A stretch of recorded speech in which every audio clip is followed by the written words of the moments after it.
Incorrect assembly and disassembly can permanently damage your device. Even if you follow the instructions, there is a possibility that something unexpected may occur. We are not responsible for your phone. If you're not willing to accept the inherent liability, hire a professional. Do this at your own risk. Hey, this is Mike from GoCellPhoneRepair.com, and today we are going to replace the display on a Samsung Galaxy S5. Sometimes it's a little difficult to tell for sure that the display itself is damaged. If you take a look at it from just the right angle, usually you can see some cracks underneath the glass that are actually in the AMOLED. But at other times you can't really tell. What you'll notice happens is that your phone seems to be working, but you just can't see anything on the screen. When you power it up, it stays completely black. And that is usually going to be a broken AMOLED. And unfortunately, it's a little expensive to replace these, but it's still definitely worth it for this phone.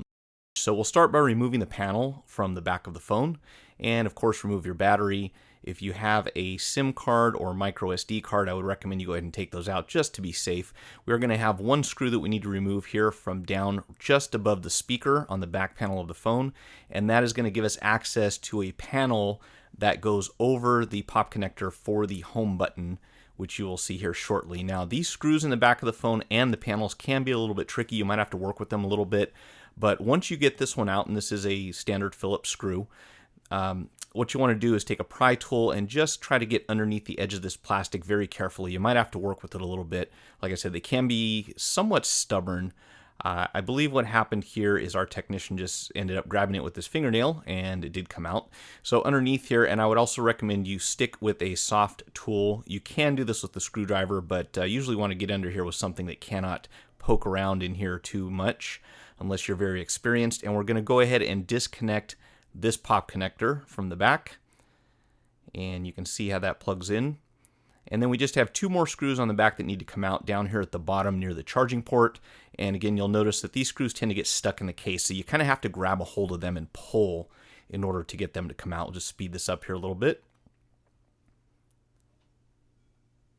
And once you get those two out, what we're going to go ahead and do is just thoroughly heat up the front of the phone. Now remember, this is a damaged display, so we're not really worried about causing any further damage. If you were trying to remove the screen from a working Galaxy S5 without damaging the AMOLED, it's going to take a lot more time and patience and a certain element of luck, because it is very easy to break these things. So again, this one's already broken. We're not too worried about it, so we're going to heat it up pretty thoroughly. AMOLEDs are very sensitive to heat, so if you get them too hot, if they're not already damaged, you can burn them very easily.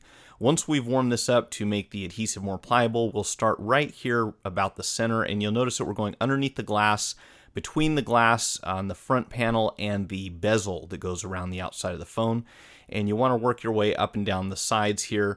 And then you'll notice that he's actually going across the top. If you go as deep as he is right now across the top, you will cut that flex cable at the top also. So again, it doesn't really matter in this situation, but just be aware that there are cables inside the top and the bottom that we're going to have to work around. So if you just go down the side here very carefully, try not to go between the glass and the AMOLED. Try to get underneath the entire assembly if possible. That's going to make your life a lot easier, and you'll spend a lot less time removing this.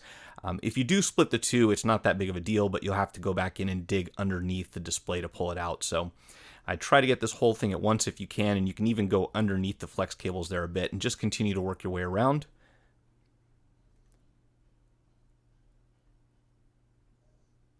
And just don't force it. You'll see there's a connector there that kind of popped out on its own. If it hadn't, you'd have to go in there and disconnect that, and it'll be a little bit more clear here further into the video where you can see what the display looks like when it's not attached to the phone. And you'll see he's very carefully pulling out down here, because what we're going to do is actually bring that home button cable through the mid frame. So you want to make sure you do not damage this in the process. Otherwise, you'll have to be replacing that as well. One more thing to be very aware of, very careful around, is the buttons that are stuck to the glass at the bottom of the phone adjacent to the home button. These need to be pried away from the glass very carefully. If you cut the cables, you may have some trouble with things lighting up at the bottom of the phone. So do make sure you apply some heat here, and very carefully try to take something that is thin but not sharp. He is using a pry tool here rather than a razor blade, and you want to get right underneath this tape that's actually stuck directly to the lens itself. Go ahead and just pull that down, put it back inside the frame as well as you can. And there you can see when the pry tool is not in the camera view that the cable from the home button is actually kind of sticking up. So it's already come through the mid frame. You can see it's stuck to the back of the foil there. And we'll go ahead and remove the entire display from the mid frame. And what we're going to do now is heat this up a little bit more. We do need to salvage the home button. In this particular instance, we did not have another white display, but the customer was okay with using a black display. So we're actually going to end up with a white home button and a black display. May look funny, may make it easier to find the button at night, who knows. But in any case, you do want to apply some heat here. There's going to be quite a bit of adhesive that goes around this little rubber gasket on the back of the home button. And we want to avoid tearing that, because if you do, it's not going to destroy the phone, but it does allow moisture and dust to get inside the bottom there, and we want to kind of avoid that as much as possible. Samsung has gotten a lot better here at making their phones dust resistant and water resistant, so the more you can do that, the longer your phone's going to last under adverse conditions.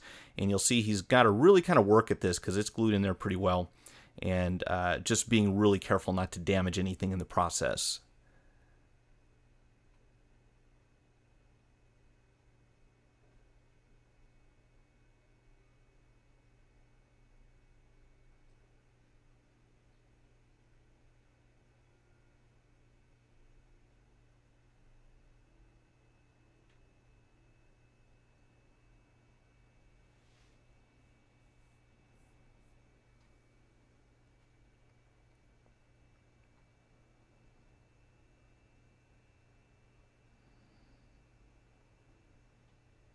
And be very careful with this flex cable as well. You don't want to put any tension on that, as it can tear quite easily.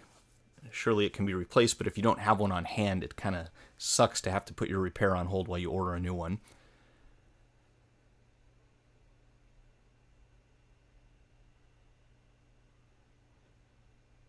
So we should be able to preserve the adhesive that's already on here. If not, you can always add some later on, but for the most part, if you can use the original piece, it makes your life a lot easier. You might have to straighten it out a bit and possibly clean it if you've got dirt accumulated around the button itself.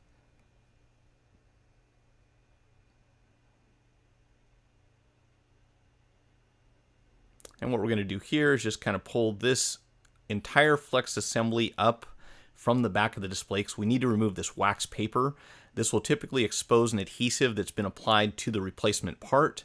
However, if the particular part you're working with does not have adhesive, you may have to add some to the frame. You'll see here there's actually still some sticky stuff left over where those pink kind of colored areas are, but we're actually going to add some additional adhesive. So I'm going to go ahead and let you see where he's applying all of this double-sided tape. And if you don't have any on hand, be sure to follow the link in the video description. I'm going to set up a page. Actually, I'm going to add this to an existing page of adhesives. There are several different types, and they all have specific applications. We find this really sticky stuff on the roll to do very well under this particular situation, because you need something really sticky that is a little more heavy duty than the 3M 300 LSE, which is what I usually use. So again, I will link that on the web page. Just follow the link in the video description if you need parts, adhesive, tools, and so on.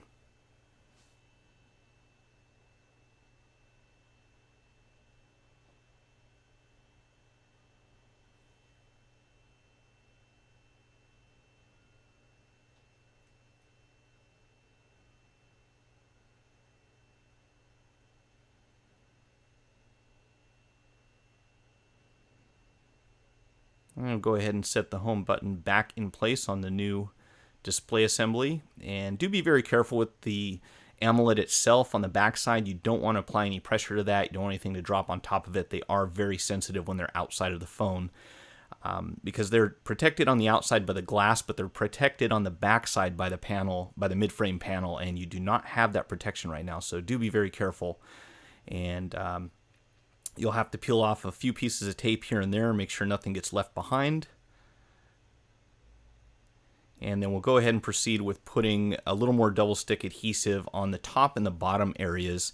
And these are the areas that are the most important, the parts that actually bond to the glass, because as you can see on the back of the display, you've got that foil material, and while it does somewhat adhere to the back of the display, it's not going to give you a lot of protection if the two start to separate. What's really going to hold them in place is the adhesive that goes at the top and the bottom of the mid frame. So do be sure that you add some wherever necessary, and of course always be aware that if there are any sensor windows that need to be open, you do not want to cover them up. You'll see that at the bottom he actually put the adhesive over the lights, but because this is a transparent adhesive, it should not, well, once you get the wax paper peeled off, it should not interfere with the functionality of the lights at the bottom.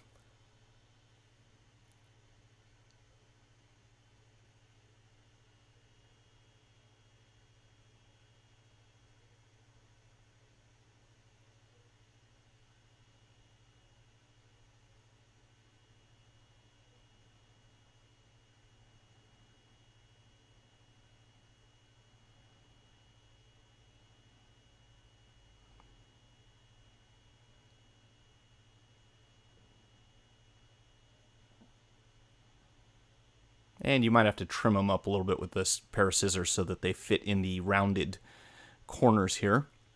So what we're going to do is go ahead and remove all of this wax paper so that the adhesive is exposed. Once you're ready to install the panel, this is what you're going to do. And once we've got all the adhesive wax paper peeled off, we will go ahead and install this.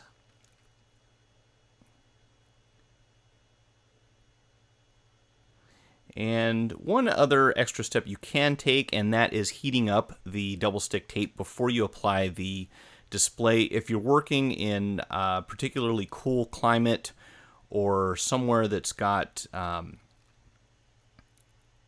anything as far as humidity or lack thereof that causes adhesive to be less functional, if you add a little bit of heat first, it does make it stickier. So it's not going to make a huge difference, but every little bit helps. So what we're going to do is go ahead and plug the AMOLED in at the top of the mid frame here to this pop connector, and then we're going to, it may be a little difficult to see, but as you install the display, you want that flex cable from the home button to actually feed through the mid frame so that we can plug it in on the other side.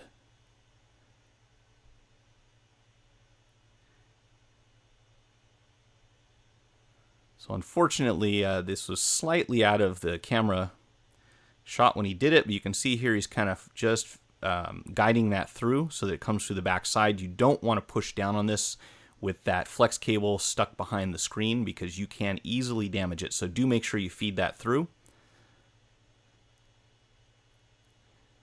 And once you do that, you can plug it in, and then we can kind of work around the edges and make sure that everything is seated properly.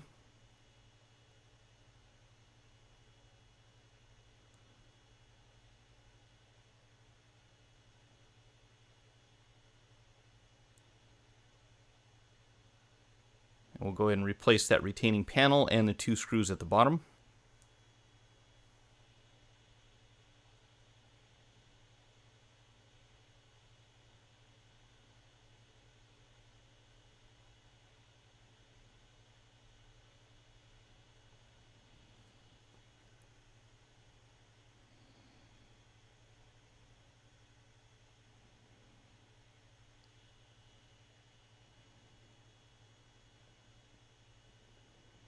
And we'll go ahead and throw the battery back in, place the panel on the back, and of course if you had a SIM card or a micro SD card, you want to go ahead and put those in before you put the panel on. Hit the power button.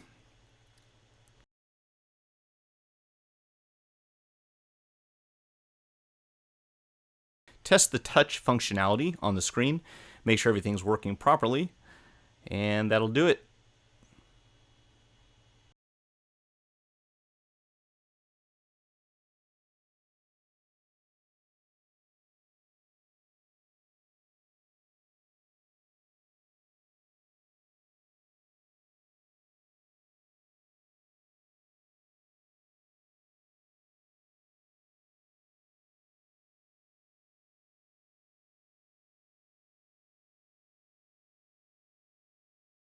If you found the video helpful, hit the like button, share it with your friends, subscribe to my channel, and follow me on Twitter or Facebook. Post your questions in the comment section below or visit gocellphonerepair.com/forum. Thanks for watching.